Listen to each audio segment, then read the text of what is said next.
This program is brought to you by Emory University. I mean, every writer has a kind of thing out of which the work comes, a body of knowledge and experience out of which the work comes. And that's part of mine. I mean, I've always thought, I'm very interested in mythological systems, particularly, I've always said that I find polytheism much more interesting than monotheism, because much better stories.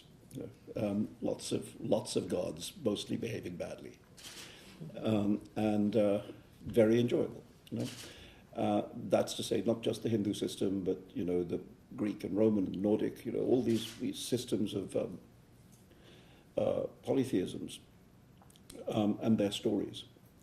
I think they're very interesting because one of the characteristics of a myth is that it's very compressed. For instance, when I wrote The Ground Beneath Her Feet, it uses the myth of Orpheus and Eurydice as a kind of central idea. Now, you can tell the story of Orpheus and Eurydice in less than 100 words, what happened to them.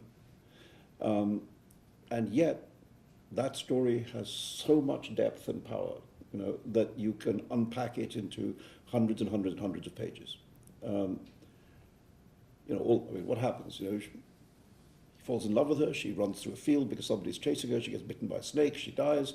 He has to find her. He goes down to the underworld. He wants to bring her back. He mustn't look back. He's tempted. He looks back. She stays down there at the end. You can do it in less than 100 words, really. And even the death of Orpheus, death of Orpheus is that he can only be killed when the screaming Furies drown his song. As long as they can hear the song, the arrows and weapons fall from people's hands. The song is more powerful than the weapons, but in order to kill him, they have to drown the music.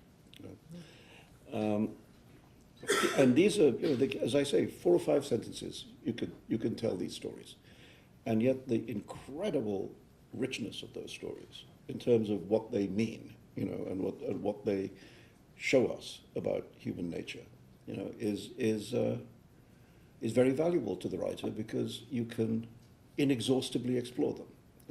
And so they become like these the great myths. They become like these little concentrated bodies of knowledge, very, very densely concentrated, which you can open out and see what they mean to you, which may not be the same thing as they mean to someone else.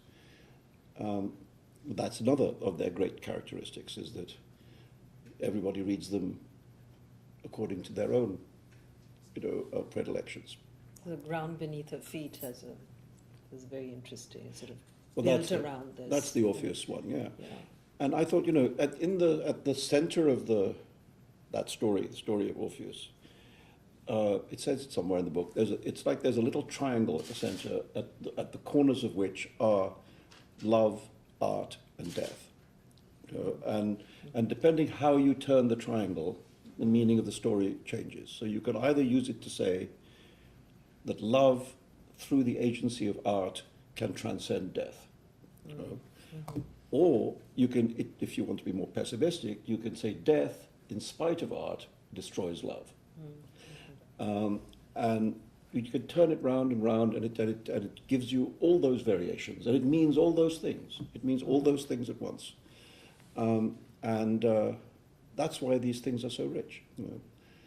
I was very interested that in the Hindu tradition, in the Ramayana, there's a version of the Orpheus myth in which the opposite happens, in which the woman has to rescue the man. There's a story about the love god Kama and his wife Rati. And Kama decides wickedly to loose an arrow of love at Shiva to make him fall in love with some inappropriate female. But this is Shiva we're talking about. It's not so easy to trick him. So he dodges the arrow, and in his rage unleashes a thunderbolt at Kama and reduces him to a pile of ash. The god of love, love itself reduced to ash. Difficulty in heaven, destroy love. And his wife has to plead with Shiva to bring him back to life. And eventually her pleas are listened to, and Shiva brings the love god back to life. So there you have, if you like, Eurydice rescuing Orpheus, instead of the other way around. And I wanted that sort of to be in the book as well, So when I wrote the book, of the lovers in the book, I thought I wanted it to be unclear which one was Orpheus and which one was Eurydice. It wasn't even gender specific, that who was going to rescue whom. Maybe they both had to rescue each other at different points. So again, it's interesting how these different mythologies converse with each other, The preceding program is copyrighted by Emory University.